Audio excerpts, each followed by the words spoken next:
Hello everyone, welcome to Techie. So we know the network layer is pretty amazing, right?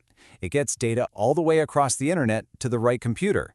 But that's kind of like delivering a letter to a massive apartment building and just leaving it at the front door.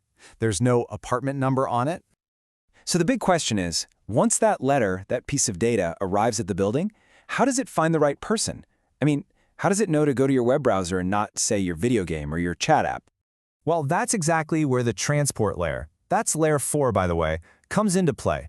You can think of it as the super efficient mailroom clerk for your computer. Its entire job is to make sure every single piece of digital mail gets to the right desk.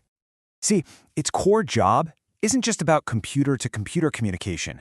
No, it's way more specific than that. It's all about managing communication from a particular process or application on one device to a specific application on another. It's true process-to-process communication. Let's stick with that mailroom analogy. Imagine you have a clerk, let's call her Anne. She gathers up letters from all her siblings, one from the browser sibling, one from the gaming sibling, and bundles them all together to hand off to the postal service. That's multiplexing. Then on the other end, another clerk, Bill, gets this big bag of mail. He sorts through it and makes sure each letter gets to the correct cousin. That's demultiplexing. So how does it do all this sorting?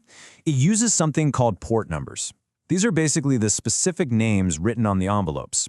They're what makes sure the data for your web page doesn't accidentally end up in your video call. Can you imagine? That would be weird. Okay, so our digital mailroom isn't just a one-person shop. It actually has two very different types of couriers, or protocols, that our applications can choose from. You've probably heard of them, TCP and UDP. All right, let's break these two down. On one hand, you have TCP, or Transmission Control Protocol. This is your meticulous, super reliable courier. It's connection-oriented, which means it sets up a dedicated line before sending anything. Its whole deal is reliable order delivery. Then you've got UDP, the User Datagram Protocol.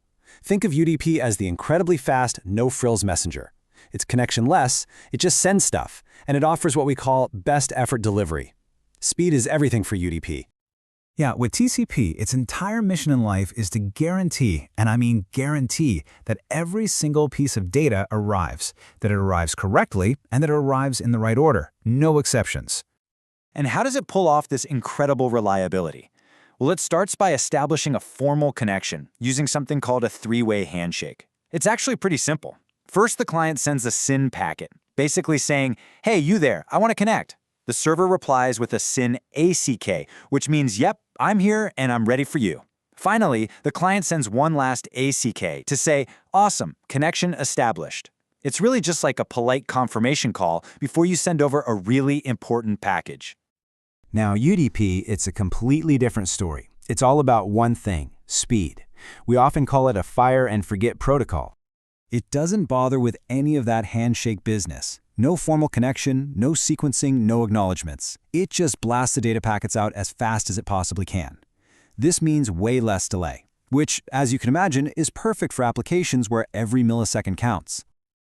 Okay, so you've got the reliable courier and the super speedy one. How in the world does an application choose which one to use? Well, it all comes down to the job at hand. And this really illustrates that trade-off perfectly. Think about email or browsing the web. You need TCP for that, right? You absolutely have to get every single word of that email, every single piece of that web page. Reliability is critical. But then, think about live video streaming or online gaming.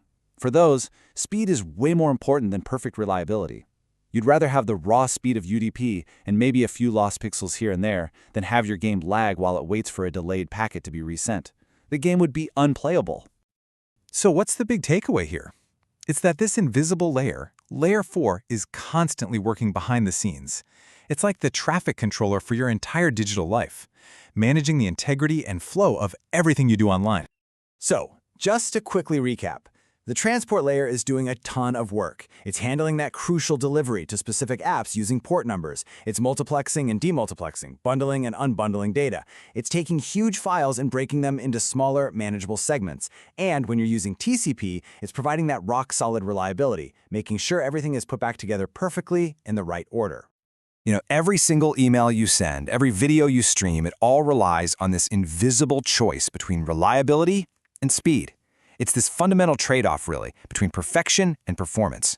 And it's a choice that's being made billions of times a day, shaping literally everything we do in our digital world.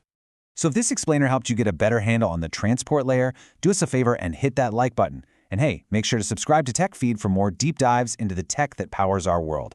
We'd love to hear from you too. What other digital trade-offs are you curious about? Drop your thoughts in the comments below. Thanks so much for watching.